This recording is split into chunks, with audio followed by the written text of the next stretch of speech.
ऋषभ और साक्षी दोनों कॉलेज में एक साथ पढ़ाई करते हैं और दोनों ही पढ़ने लिखने में बहुत अच्छे रहते हैं। अक्सर साक्षी ऋषभ की पढ़ाई में मदद किया करती है और ऋषभ साक्षी की। दोनों एक दूसरे से धीरे धीरे प्यार करने लगते हैं। वह एक दूसरे के साथ एक दूसरे के घर भी जाया आया करते हैं और उनके घर वाले साक्षी और ऋषभ को बहुत पसंद करते हैं। ऐसे ही उनकी पढ़ाई पूरी हो जाती है और वो नौकरी करने लगते हैं। तभी साक्षी ऋषभ से कहती है कि ऋषभ, अब हमें घर वालों को हमारे रिश्ते के बारे में बता देना चाहिए कि हम एक दूसरे से प्यार करते हैं और हमें शादी करनी है। हाँ हाँ साक्षी, क्यों नहीं। हम आज ही अपने घर वालों को बता देते हैं। ऋषभ के घर वाले और ऋषभ साक्षी के यहाँ जाते हैं और साक्षी के घर वालों से बातें करते हैं शादी करने के लिए। और साक्षी के घर वाले भी तैयार हो जाते हैं क्योंकि वो ऋषभ को बहुत पसंद करते हैं। वो पहले भी चाहते थे कि साक्षी और ऋषभ की शादी हो जाए। घर वाले रिश्ते के लिए हाँ कर देते हैं। साक्षी हमेशा ऋषभ को देख के उसके प्यार में खोई रहती है और उसको सोच के हमेशा मन ही मन खुश होती रहती है। जब भी ऋषभ साक्षी के सामने आता है तो साक्षी उसे देख के मन ही मन या सामने से ही गाना गुनगुनाने लगती है। मिले हो तुम हमको बड़े नसीबों से, चुराया है मैंने किस्मत की लकीरों से। यही हाल सामने ऋषभ का भी होता है। दोनों एक दूसरे के सामने प्यार में खोए रहते हैं। तुम्हें सोचता हूँ मैं शाम और सुबह, इससे ज़्यादा तुम्हें और चाहूँ तो क्या। अभी साक्षी और ऋषभ की शादी में थोड़ा वक्त था। तभी ऋषभ कहता है, साक्षी, मैं तुमसे बहुत प्यार करता हूँ। मैं तुम्हारे साथ ही रहना चाहता हूँ। अभी हमारी शादी थोड़े दिन बाकी हैं, तो क्यों ना मैं सोच रहा हूँ कि हम लोग थोड़ा बाहर कुछ दिन अकेले साथ में टाइम स्पेंड कर लिया जाए। हम दोनों कुछ दिन लिव इन में रहा जाए। हाँ हाँ हाँ ऋषभ, क्यों नहीं। मैं तो हमेशा तुम्हारे साथ रहने के लिए तैयार हूँ। चलो बाहर कहीं घूम भी लेंगे और साथ कुछ दिन टाइम भी स्पेंड कर लिया जाएगा। बहुत मज़ा आएगा, अच्छा लगेगा। फिर वापस आने के बाद हम शादी कर लेंगे। मैं आज ही अपने घर वालों से बात करती हूँ। फिर साक्षी अपने घर वालों से पूछती है, मॉम, डैड, मैं ऋषभ के साथ बाहर कुछ दिनों के लिए जाना चाहती हूँ। हम दोनों ने सोचा है कि कहीं घूम आया जाए एक साथ। ठीक है बेटा, चले जाओ। ऋषभ जल्द ही एक बहुत खूबसूरत जगह मसूरी में फ्लैट बुक कर लेता है। ऋषभ और साक्षी अब साथ में मसूरी पहुंच चुके थे। साक्षी मसूरी की खुली वादियों को देखकर बहुत खुश होती है। वो होटल मसूरी में एक एकांत जगह पे होता है जो बहुत ही बड़ा और आलीशान होता है। और उस होटल के जस्ट बगल में एक सामने ही एनिमल पार्क होता है जिसमें ढेर सारे चिड़िया और जानवर सभी रहते हैं। वो एक पर्यटक स्थान रहता है। साक्षी की खुशी का ठिकाना नहीं रहता है और वह ऋषभ से कहती है, आपने तो बहुत ही अच्छा अरेंजमेंट किया है, यहाँ पे बहुत बढ़िया फ्लैट बुक किया है। मुझे यहाँ पे फ्लैट भी पसंद आया और यहाँ पे अगल बगल का माहौल भी बहुत अच्छा लगा ऋषभ। मन कितना शांत है यहाँ पे। हम दोनों बहुत अच्छे से रहा जाएगा यहाँ पे। हाँ साक्षी, मैं तुम्हारे साथ बहुत खुश हूँ। तुम्हें अच्छा लगा तो मैं भी बहुत खुश हूँ, मुझे भी बहुत अच्छा लगा। साक्षी और ऋषभ अपने बालकनी से देखते हैं कि वहाँ पे सामने ही एक एनिमल पार्क है, घूमने वाला जगह। चलो साक्षी, हम वहाँ पे घूमने चलते हैं। साक्षी और ऋषभ पार्क में जाते हैं तो वहाँ पे देखते हैं ढेर सारे जानवर, शेर, चीता, भालू, सारे प्रकार के जानवर उसमें रखे रहते हैं पिंजरे में, वो भी। और उसमें से कुछ तो गायब भी हो रहे थे। धीरे धीरे उनकी संख्या कम भी होती जा रही थी जैसे जैसे दिन बीत रहा था। पर वहाँ पे साक्षी देखती उसे बहुत अच्छा लगता है। साक्षी, ये देख रही हो, ये देखो चिड़िया और जो कुछ तोते हैं, इसमें से धीरे धीरे गायब से लग रहे हैं ना। हम जैसे पहले आए थे उस तरह बाद में आ रहे हैं, तो देख रहे हैं धीरे धीरे सब कम हो रहे हैं ना। हाँ हाँ ऋषभ, मुझे भी ऐसा लग रहा है। ये ऐसा क्यों हो रहा है? चलो हम लोग गार्ड से पूछते हैं। तभी गार्ड कहता है कि अरे भैया जी, मैं क्या बताऊं, मैं बहुत पहले से यहाँ पे रह रहा हूँ। इस पूरे एनिमल पार्क की देखभाल मैं ही करता हूँ। आपको एक बात बताता हूँ, आप मेरी बातों पे विश्वास तो नहीं करेंगे, पर फिर भी बता रहा हूँ मैं आपको। कुछ समय पहले यहाँ पे एक चुड़ैल प्रेतों का वास हो गया था, जिसकी वजह से यहाँ पे पहले कुछ जानवर ही मरने लगे थे। उनका गायब होना समझ में ही नहीं आता था, और हर सुबह मैं जब देखता तो यहाँ पे खून से लथपथ पूरी जमीन पड़ी रहती थी। फिर पता लगाया गया तो पता चला कि प्रेतों के वास की वजह से ऐसा सब कुछ हो रहा है। फिर हम सब ने मिलके एक बाबा से और किसी से मिलके उन प्रेतों का सामना किया, और वो प्रेत तो खत्म हो गए। फिर सब जानवर वापस सही होने लगे धीरे धीरे सब। फिर उन सब की संख्या भी बढ़ने लगी। लेकिन कुछ समय से फिर यही सब लगा हुआ है। कुछ समझ में नहीं आ रहा है कि क्या हो रहा है। लग रहा है फिर इन काली शक्तियों का हमारे ऊपर कुछ असर हो गया है इस पार्क पे, तभी तो ये जानवर फिर गायब होने लगे हैं। ऋषभ और साक्षी उसकी बातों पर विश्वास नहीं करते हैं। अरे गार्ड भैया, तुम ये क्या कह रहे हो?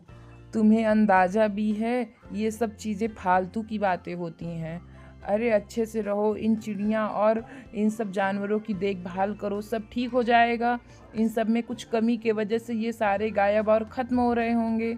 आपको इन सब का ध्यान देना चाहिए, या कोई होगा जो आसपास आपके इन सब चीज़ों पे नज़र रखा होगा, वही इन सब जानवरों को ले जा रहा होगा। अरे हाँ हाँ, सही कह रहे हैं आप संतोष। अरे गार्ड भैया, ये सब बातों पे विश्वास ना करो, ये सब फालतू की बातें हैं। ये आजकल के मॉडर्न ज़माने में आप ये सब बातें क्या ही कर रहे हो? इन सब बातों में कुछ नहीं रखा है। लग रहा है कि तुम पागल हो गए हो। जाओ और अपने जाके दिमाग का इलाज करवाओ। तभी अगले दिन गार्ड इन सब बातों को सोच ही रहा था, और अपने मन में कि ये सब क्या हो रहा है, कैसे हो रहा है, वो ठानता है कि वह इन सब चीज़ों का पता फिर लगा के रहेगा। तभी उसी दिन रात में वो एक प्लान बना के देखने की कोशिश करता है कि कैसे ये सब चीज़ें हो रही हैं। वो जाके छुप जाता है और कोने के साइड से देखता रहता है। जैसे ही घड़ी में 12 बजते हैं, वैसे ही तुरंत एक प्रेत का वास होता है। आज तो मैं बहुत ढेर सारा मांस खाऊंगा। आज तो फिर मांस खाने में बड़ा मजा आएगा। ये सब के सब मूर्ख है। वो गार्ड इसे देखते ही अचंभित रह गया। उसने तभी वहाँ के मालिक को बुलाया और कहा कि अपने साथ कुछ लोगों को भी लेके आइएगा। गार्ड ने देरी ना करते हुए उस भूत का पीछा किया। तभी उसी वक्त उस भूत ने रोज की तरह जानवर को पिंजरे से बाहर निकाला और उस पर हमला करने ही वाला था कि तभी गार्ड ने पीछे से उस प्रेत पर वार किया चक्कू से, जिससे प्रेत घायल तो हो गया, पर वह भागते हुए जा पहुंचा जहां पे साक्षी और ऋषभ अपने कमरे में सो रहे थे। गार्ड ने उसका पीछा किया और वह भी उनके कमरे में पहुंच गया। फिर गार्ड ने उनका दरवाज़ा खटखटाया तो ऋषभ तुरंत बाहर निकल के आया और बोलने लगा, अरे गार्ड, तुम यहाँ क्या कर रहे हो? फिर तुम यहाँ पे आ गए? क्या हुआ इतनी रात को? कोई काम है तुम्हें? हम सो रहे हैं, हमें डिस्टर्ब क्यों किया? गार्ड हांफते हुए बोला, अरे भैया, क्या मैं बताऊं तुमसे, मैंने वो बात बताई थी ना भूतों वाली। वो भूत तुम्हारे ही कमरे में आया है, देखो जरा अपने रूम में। ऋषभ गार्ड को डांट के भगा देता है। फिर कहता है, अरे क्या हमारा दिमाग सर खाओ मत, जाओ यहाँ से। फालतू की बातें हमारे यहाँ मत किया करो। गार्ड वहीं से वापस चला जाता है। ऋषभ और साक्षी एक दूसरे के साथ बहुत खुश रहते हैं और खुशी का पल बिताते हैं। फिर उसी दिन रात में गार्ड ने फिर सारी व्यवस्था करके रखी थी। जैसे ही भूत वहाँ पे प्रवेश करता है अगले दिन, वह उसी होटल की तरफ से निकल के आने लगा जिस होटल में साक्षी और ऋषभ एक साथ रहते हैं। भूत जैसे ही पार्क में अंदर प्रवेश करने लगा, तभी उसी वक्त वहाँ पे उसका पीछा करते हुए गार्ड भी आने लगा। भूत जैसे ही फिर जानवरों को निकालने लगा पिंजरे से बाहर, तभी वहाँ पे उसी वक्त एक जाल फेंका जाता। साक्षी वहाँ पे सुरेश का पीछा करते हुए आती है। उस भूत को पता चलता है कि वह चारों तरफ से लोगों से घिर चुका है। वह कहता है, तुम सब चले जाओ यहाँ से, मैं तुम सबको छोड़ूंगा नहीं, तुम सबको एक एक करके मार डालूंगा। तुम सब मेरा कुछ नहीं बिगाड़ सकते। तभी गार्ड और वहाँ के बाकी लोग उससे पूछते हैं, बता कौन है तू, कहाँ से आया है, क्यों कर रहा है तू ये सब, इन सब निर्दोष जानवरों की जान क्यों ले रहा है? बता, नहीं तो हम तुझे अभी यहीं पे खत्म कर डालेंगे। बता। बता कौन है तू, कहाँ से आया है, क्यों कर रहा है तू ये सब, इन सब निर्दोष जानवरों की जान क्यों ले रहा है? बता, नहीं तो हम तुझे अभी यहीं पे खत्म कर डालेंगे। बता। हाँ हाँ बता बता, कौन है तू? नहीं बताऊंगा। तभी साक्षी बोलती है, ऋषभ, मुझे पता चल गया है कि ये आप हो। आप क्यों कर रहे हो ऐसा? प्लीज़ बताओ, मैं भी ये जानना चाहती हूँ। ऋषभ बताओ, क्यों कर रहे हो ऐसा?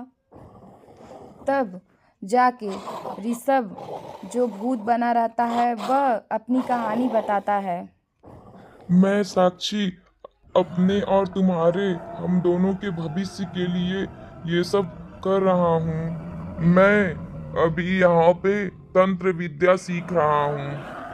अगर मैं तांत्रिक हो गया और मेरी सिद्धियाँ पूर्ण हो गई तो मैं एक बहुत शक्तिशाली तांत्रिक बन जाऊंगा। ये सब मेरी साधना का एक भाग है। मैं यहाँ पे तुम्हें इसीलिए साथ लेके आया भी हूँ कि तुम यहाँ पे साथ रह लोगे और मेरी साधना का किसी को पता भी नहीं चलेगा। लेकिन अब तुम सबको मेरे बारे में पता चल चुका है। छोड़ो, मुझे जाने दो। मैं ये साधना पूरी करना चाहता हूँ और मैं ये अगर साधना पूरी कर लूँगा तो मैं इस दुनिया का सबसे शक्तिशाली बन जाऊँगा इंसान, और मैं यहाँ पे राज करूँगा। साक्षी, तुम और मैं इस दुनिया पे राज करेंगे। तुम समझाओ इन लोगों को। मुझे अभी सिद्धियों में थोड़ा वक्त लगेगा। साक्षी, तुम मेरी बात को समझो, समझाओ इन सबको। हम तुम अजर अमर हो जाएंगे। हम तुम साथ हमेशा हमेशा के लिए रहेंगे। तभी वहाँ पे एक डॉक्टर भी रहता है साथ में। तो वो डॉक्टर वहाँ पे उस पे धीरे से एक वार करता है और उस वार की वजह से वह अपने सही रूप में आ जाता है। वह फिर भी वही बात दोहराता रहता है कि मेरी अभी साधना पूरी नहीं हुई है, मुझे अभी कुछ जानवरों को और खाना है। उसी समय पुलिस उसे पकड़ कर ले जाती है और उसे कुछ दिन पागल खाने में रखती है और उसका इलाज करवाती है। उसे सही तरह से ट्रीट किया जाता है और उसे ये चीज़ें समझाई जाती हैं कि ये सब चीज़ें होती ही नहीं हैं और उसका डॉक्टर से सही ढंग से भी इलाज करवाया जाता है। धीरे धीरे वक्त बदलते बदलते धीरे धीरे वो भी सुधरने लगता है और वह अब अपने सही रंग में आने लगता है। वो ये सब चीज़ें छोड़ देता है। साक्षी फिर भी उसका साथ नहीं छोड़ती है, वह हमेशा उसके साथ लगी रहती है। वह उसे पूरी तरह से समझाती है और समझाते समझाते ये सब भी बताती है कि ये सब चीज़ें होती नहीं हैं। एक दिन साक्षी भी ऋषभ को डॉक्टर की मदद से पूर्णतः ठीक करने में ऋषभ को सफल होती है और ऋषभ ठीक हो जाता है, जिससे वह इन सब चीज़ों पे विश्वास करना बंद कर देता है और वह फिर से अपनी ज़िंदगी की नई शुरुआत करते हैं। यह तो पता नहीं है दोस्तों कि ऋषभ को कौन सी बीमारी हुई, वो डॉक्टर ही जानते हैं। या तो उसे हिस्टीरिया, या तो उसे एंजाइटी, या उसे कुछ भी कहा जा सकता है बीमारियों में, लेकिन वह पूर्णतः ठीक हुआ मन में विश्वास और संकल्प और सहायता की वजह से। इसी तरह आप भी लोगों की सहायता करिए और उन्हें ठीक करने में उनकी मदद करिए।